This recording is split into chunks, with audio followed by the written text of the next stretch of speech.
ask for the company's financial projections, their own forecasts of what their performance will be.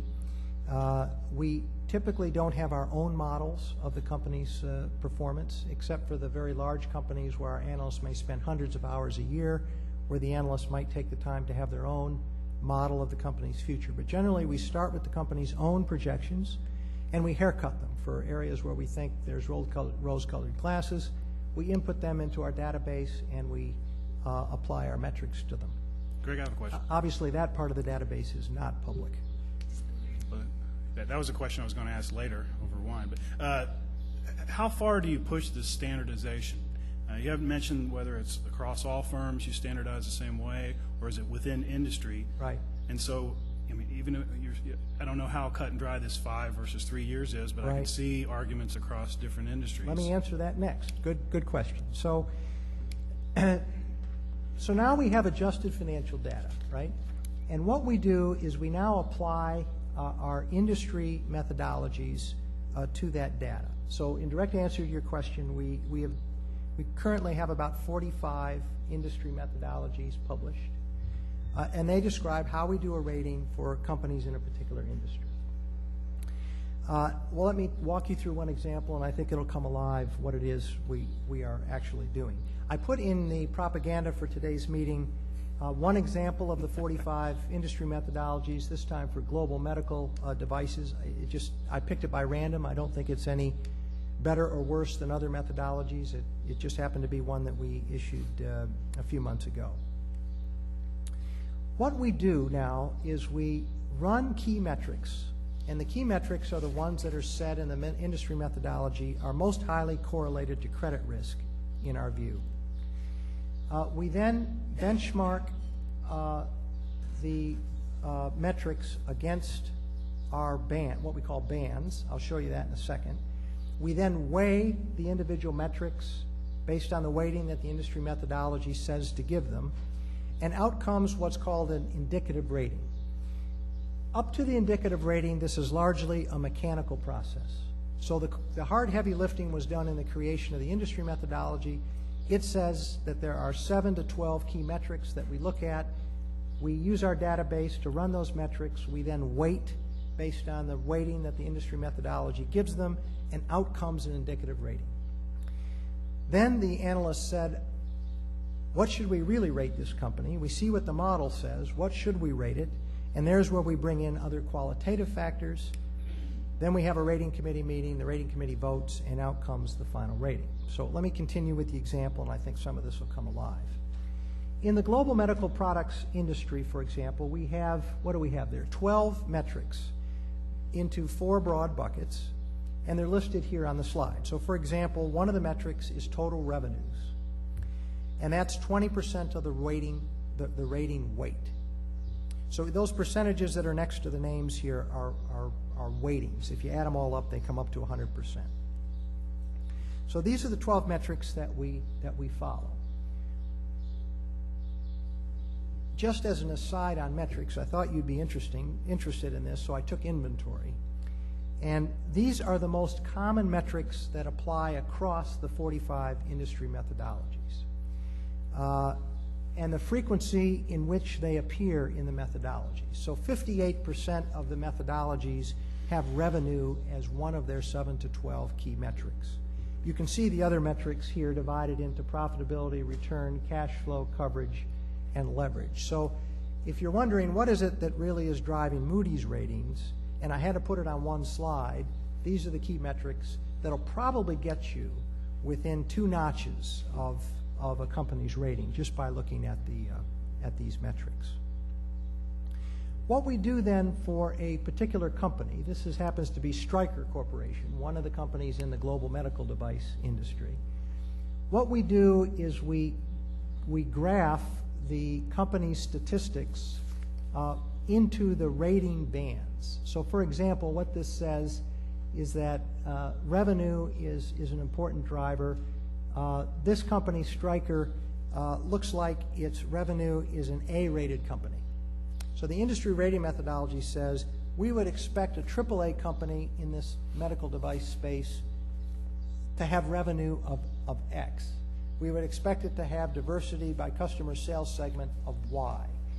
And we create these bands. So now what we do is we layer this company, Stryker's economics metrics, into these bands. So you can see, you know, Stryker's weakness, we think, is concentration by top customer segment.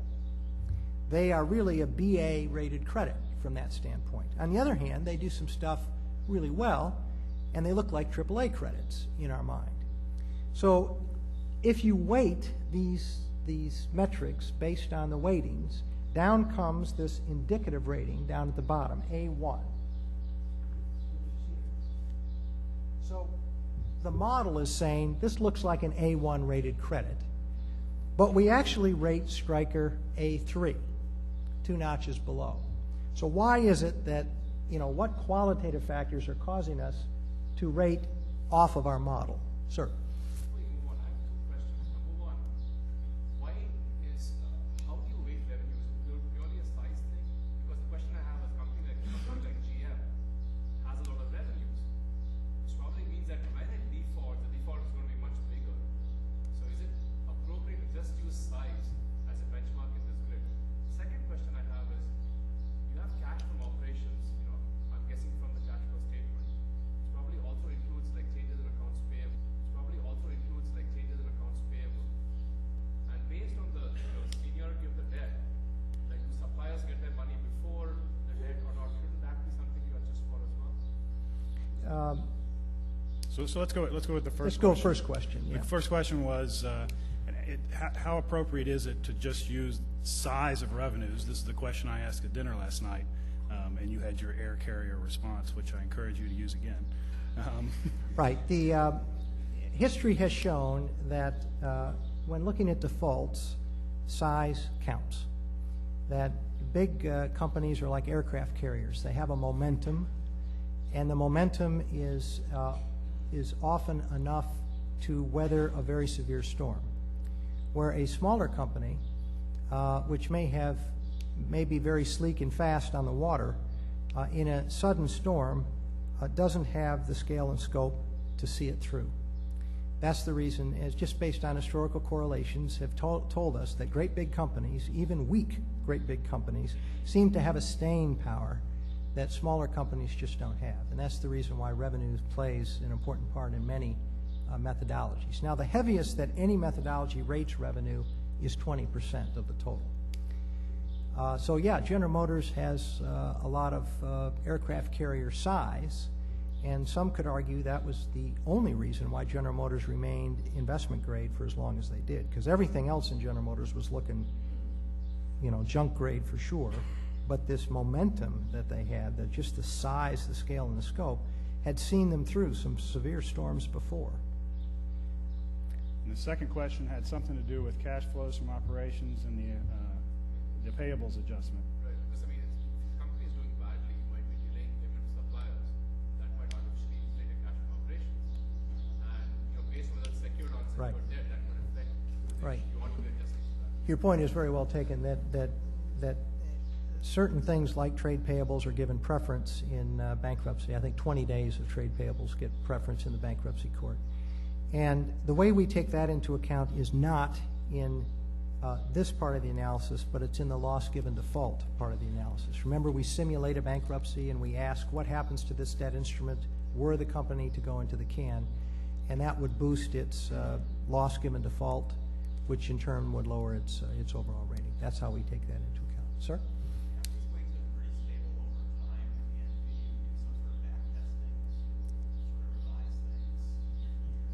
Good question. So Steve asked about the stability of these metrics over time, and do you do back testing, and if so, how often? Right. Well, remember what I observed, that these rating methodologies are all new in the last 3 years. Prior to that, Moody's was more into a black box, rent space to analyst type of model. And this has been a real sea change in thinking. The transparency that this has created is frankly new. So we are back testing these models, and we are now in the second generation of these rating methodologies. So ones that got issued 3 years ago are now getting updated. And the way to update them is to do exactly as you might think we would and suggested, I think implicit in your good question, which is now try to sharpen these criteria based on historical and empirical data, which is what I think we're doing. But I think this first generation rating methodology was based largely on human intuition about what rating committees and lead analysts had thought was important when they would bring things to rating committee. So we created these from scratch. We hadn't had them before. I'm a little surprised there isn't any measure here about EBIT volatility or margin volatility or anything like that in the recent past. Is that just something that isn't in this particular industry, or is that? No, it's the way it's good, really good question. Remember, we go back 5 years and we go forward 3 years. So this package of metrics will exist for each of those years. So if you see a company that is jumping around in its indicative rating over time, I think that company would most likely have a rating that is lower than it otherwise would if it were stable. What we don't do is to put into a current year metric a measure of historical volatility, for example. Our way of dealing with it is to look at it and graph it over time and then draw a qualitative judgment about it. Let me move on. I apologize because these questions are superb, but I want you to hear the whole spiel here, and time is slipping by us. So remember, in Stryker Corporation, we had the company rated 2 notches below what the indicative rating was. Why? And the answer are these qualitative factors, and what the heck do we mean by qualitative factors? Well, in my experience, what rating committees are likely to talk about for qualitative factors are these. First, industry structure. What I mean by this is the Michael Porter kind of 5 forces type thinking for industry structure. Some industries we think are just bad industries, that the companies have bargained away a lot of their power, and they're just bad industries to be in. Financial policy means the extent to which the board of directors and the CEO are bondholder friendly versus shareholder friendly. Some managements are all about shareholder value, and if they have to screw some bondholders along the way, so be it. Other managements say, look, we got a long-term perspective here. We could screw the bondholders once, but they won't be back as a friendly group again. So we have a target way of dealing with bondholders that respects their interests, even if it would be shareholder friendly to do something in the short term that might screw them. We're not going to do that. So it matters when you're a bondholder what type of management philosophy you have, and that's a topic of discussion for the rating committee. Management quality is a topic of discussion. We have a lot of contact with management. We also see the company's competitors and their managements, and we develop, as you might imagine, impressions about which managements can execute what they say. And what I sense we mean by management quality in most cases is, can management execute their plan?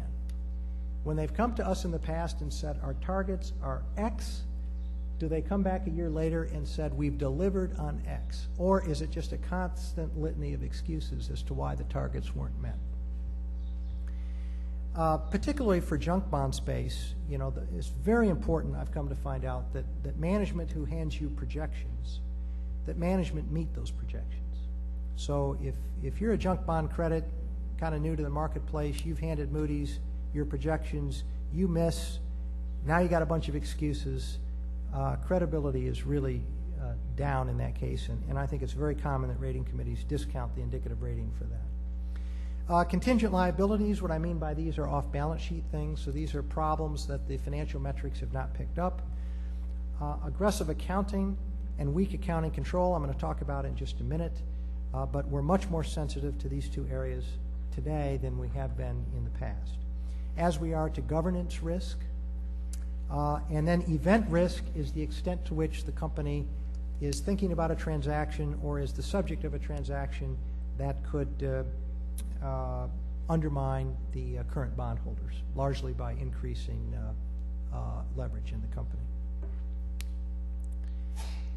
So now what we have is the standardized metrics teed up in the way that the methodology says, come up with an indicative rating, consider qualitative factors, add to or subtract from the indicative rating, and recommend something to the rating committee. Rating committee votes, and we have a rating. So the story of that with Stryker Corporation is told here in that slide. So we publish to the world through a press release the Stryker rating. That's freely available to all, and then we publish some proprietary research that goes into more detail about the rating.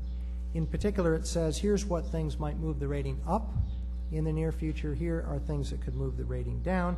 We publish this in a standardized way. It's called a credit opinion, and I put one example of a credit opinion in the propaganda for today. My third topic is a little closer to home, and that is to elaborate a little bit more on the role of accounting issues into the credit rating process. In the wake of Enron and WorldCom, Moody's decided, among other changes, to bring 4 groups of experts into the ranks of the analysts. The typical analyst at Moody's had come from a credit background, probably at a large commercial bank, and not all that many analysts were CPAs. They all had an interest in financial reporting, but it's not like it was their life's work. The 4 groups of experts, and if you think about the problems that Enron had, it becomes immediately apparent why these 4. But we have the accounting group that I lead. We have a governance team. We have an off-balance sheet structured transaction team. And then we have a financial instrument risk management group. The accounting team is the largest. We have about 20 of us, 3 in Europe, 1 in Canada, the rest in New York. Governance team, we have, I think, 11 people on that team. Off-balance sheet structured transactions, we have 4.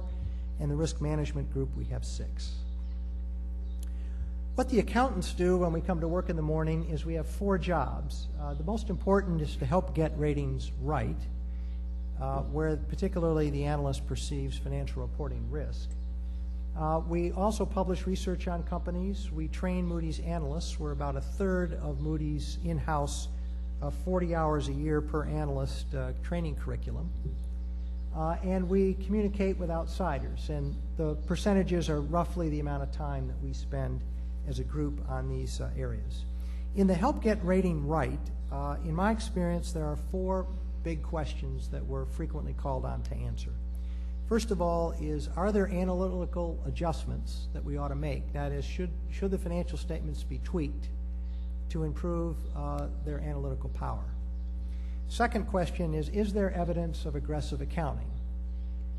More on that in a second. Is there evidence of weak accounting control? More on that in a second. And then what is the impact of a financial reporting meltdown? Whenever, what you'll hear me say in a minute is we aren't very good, frankly, of getting in front of aggressive accounting. Where we're getting better is where there has been a train wreck. I think we are more savvy today about recognizing the consequences of that and getting after it sooner than we probably had in the past. So let me hum a couple bars about these different areas. One of the most interesting for me has been to try to find ways to get out in front of aggressive accounting. And I'm delighted to see just some wonderful new research that y'all are undertaking that can really help us in this regard. So this happens to be the current portfolio of, let me call them affectionately, muckraking services that we either subscribe to or create that provide input into our perception about aggressive accounting. Let me touch on each very, very briefly. Governance concern is wherever our governance team has a concern about a company thinking that they have particularly weak governance, that goes on our radar screen as well. History has shown that companies with weak governance are kind of financial reporting train wrecks waiting to happen. We subscribe to a few muckraking services for a fee. One is Glass Lewis and Company, the proxy advisory company. They have a group of accountants under the direction of former SEC Chief Accountant Lynn Turner, and they troll the waters looking for companies that they think are aggressive, and they write about them. So we subscribe to their writings, and that's an important part of our perception about which companies are engaging in aggressive behavior. We have our own red flag metrics that we've created, some of them based on academic research. We run it against our database, and they point in the direction of certain companies. We subscribe to an outfit called CIFRA, the Center for Financial Reporting and Analysis. Used to be Howard Schillett's firm. He sold it, for those of you who know Howard, he sold it a year and a half or so ago to a bigger outfit, a French company. No, not a French company. He sold it to a bigger outfit, and they've greatly expanded what they do, and they think they can flag aggressive accounting, so we listen to them. Our own analysts, as you might imagine, from dealing from management across the table, have perceptions about the amount of candor that they get from management, and where they have concerns about that candor, if they have concerns, it goes on our list as well. We subscribe to an outfit called Criterion. I believe CIFRA, CFRA, has just bought them, or recently bought them, but Criterion, as many of you probably know, was founded on the back of a wonderful piece of academic research, and I know a few of you in this room have been intimately associated with it, and I can't tell you how much we value it, but the accrual anomaly research is something that Criterion was built on, and we subscribe to their databases, and they decile companies and tell us which ones are of greatest risk of aggressive accounting. Wall Street Journal is just a euphemism for we subscribe to a whole bunch of business press articles, as you might expect. And anybody who mentions accounting problems, we try to understand what they're saying. And then the SEC has now made public under the Freedom of Information Act all the comment letters they give to companies. They're not made public until well after the issues are resolved. So we don't look at the comment letters to try to get in front of these issues. It's old news. What we do look at them for, though, is tone.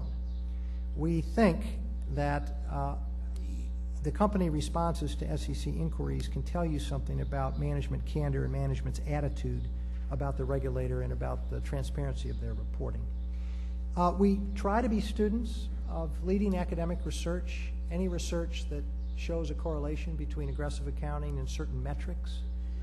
There's some wonderful new research that I'm aware of that we intend to use and plug into our thinking here. And I would really encourage any of you who have an interest in this regard to go after it. I can tell you, you will get a real hearing by the rating agencies because I think we're all very interested in getting in front of aggressive accounting. And we've been terrible at this in the past. I mean, we've been back on our heels, only reactive. It's really, really tough to get in front of this, but we're trying. Let me say a couple words about internal control reporting and the insight that we've gotten from this. First, we are big fans of reporting on internal control. We think it's been essential to helping restore confidence in the U.S. marketplace that was so badly damaged after Enron and WorldCom and many others. And we think that companies have invested heavily in the infrastructure supporting quality financial reporting. And that was badly needed. I remember back in the 90s when a source of bragging at over lunch conversation by corporate controllers, at least in the tables I used to sit around, a source of bragging was how much cost have I taken out of the accounting system this year. And I think we might not only have cut out fat, I think in certain respects we cut out some muscle, and that showed up in the results. So on balance, we are fans of 404 reporting. We have taken it seriously, and we've taken rating action in response to what we've read. Here's the formula that rating committees appear to be using. We put material weaknesses into a very sophisticated two-bucket framework, cleverly named buckets A for acceptable and B for bothersome. There is no end to the creativity in the rating agencies for naming things. So a category B weakness is what we call pervasive weakness, which means that generally the big two are we don't have enough folks to do accounting, or we don't have enough folks with the right skills to do accounting. And a pervasive weakness, the reason we call it pervasive is because the weakness can manifest in errors anywhere in the financial statements, as opposed to a localized weakness, like we don't know how to keep our trade payables, or we don't know how to account for income taxes. there's no question that the weak controls could mean the numbers are wrong, but we are convinced that if the company and the auditors know that there's weakness there, that they will descend in that area and to try to correct it, and that they're likely able to correct it before misleading data goes out to the market. In contrast, these pervasive weaknesses, the auditor has no choice but to spray and pray. What do you do when the company doesn't have enough people? Well, you just do more of everything and hope that you catch what problems there are. So these Category B weaknesses bother us. They're the ones that go on our radar screen. So show me a Category B weakness.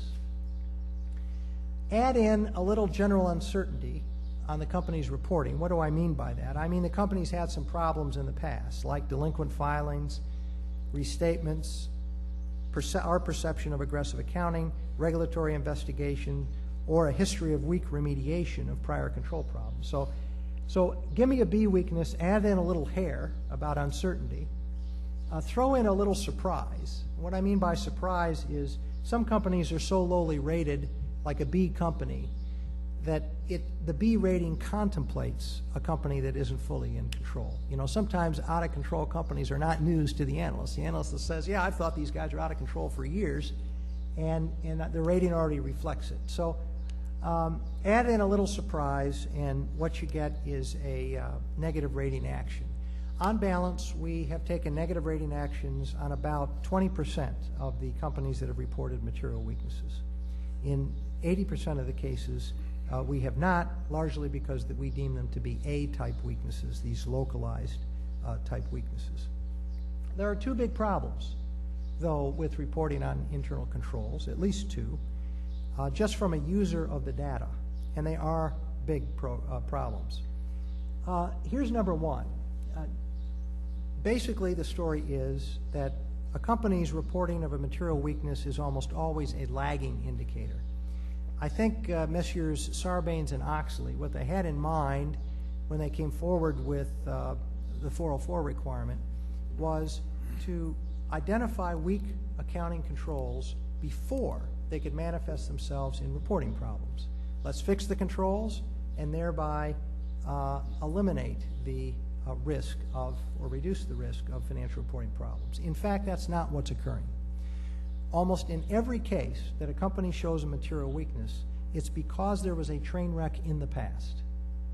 It's either because they've already had a restatement, or they've said, oops, we've sinned, and we have an error, we're going to restate for the error, and by the way, it's evidence of a material weakness. Or it got to the fourth quarter, and the auditors have found a big audit adjustment that got fixed before there was a need for restatement, but they disclosed the fact that the auditor found this big problem. Almost all, 95% of the material weaknesses reported are lagging indicators of financial reporting problems. So at least based on what's reported, we're not getting in front of the internal control problem. Control problem number two is nobody talks about fraud, except a very small number of companies, and you guessed it, those who talk about fraud had a major fraud. So, you know, we got 404 because senior management of some very large companies decided to cook their books, and that's not what anybody's talking about in internal controls.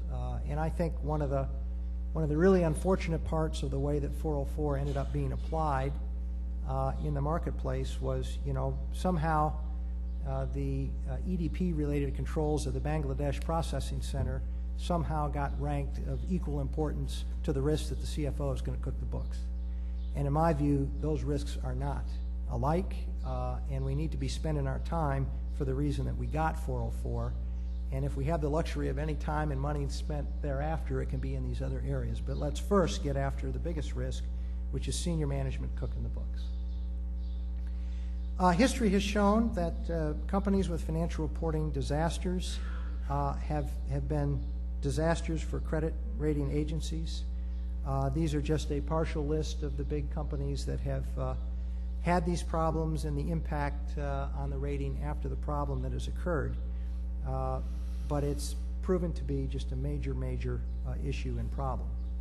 When a company reports a financial reporting problem, as I mentioned earlier, although we're not in front of these problems nearly enough yet, and we're trying to be better, we're getting better at understanding what risks are running when a company has a reporting problem. And for my money, these are the risks that rating committees are frequently into. Company announces that typical scenario is they've got a problem, they're going to be restating, they don't yet know the adjustments, they don't yet know when they're going to be able to be done, but they put into the marketplace a statement that says, don't rely on our prior financials, stay tuned. And at that point, what's on our mind is, when do the covenants get tripped because of noncompliance with the reporting requirements that are almost always in debt agreements? What happens when these covenants get tripped? Will the bondholders accelerate? And I'm sure many of you know that today is not nearly as friendly. The bondholders are not nearly as friendly today as they historically have been. They are getting pretty ugly. Oftentimes, hedge funds are sweeping in and buying bonds that are trading below their contractual amounts. They're buying them knowing that there will be covenant violations when companies report financial reporting problems, and when these violations occur, they demand repayment, looking for a quick buck, and have often been successful. It's been a very successful strategy for hedge funds to be doing this, is my perception. We think about backup liquidity a lot. If the company trips these covenants, are the credit facilities bulletproof, or can the bank cut and run because there's a MAC clause in the agreement? What will the banks do? What's on their mind? Are they going to stand behind the company or not? What are the customers and vendors going to do? How distracted is management going to be? Oftentimes, these things are just traumatic for management, and they seem to spend most of their day testifying and creating, working with defense counsel rather than running the company. And that can be a significant risk, obviously.